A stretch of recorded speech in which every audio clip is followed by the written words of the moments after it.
আপনারা যে আজকে আমাদের গায়ে হাত তুললেন এটার জবাব প্রাইভেট বিশ্ববিদ্যালয়ের মেয়েদের উপরে হাত তোলা লাগে, তাদের বুক কি একটুও কাঁপে নাই?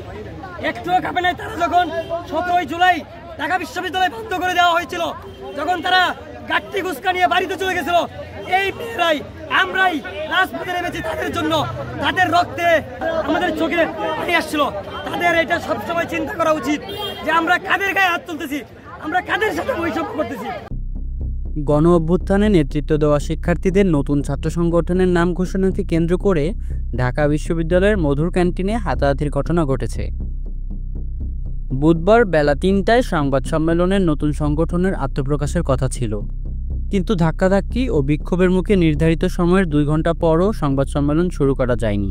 পরে সোয়া ৫টার দিকে জুলাই অভ্যুত্থানে নেতৃত্ব দেওয়া ছাত্রদের অন্যতম আবু বাকর মজুমদার নতুন দলের নাম ঘোষণা করেন।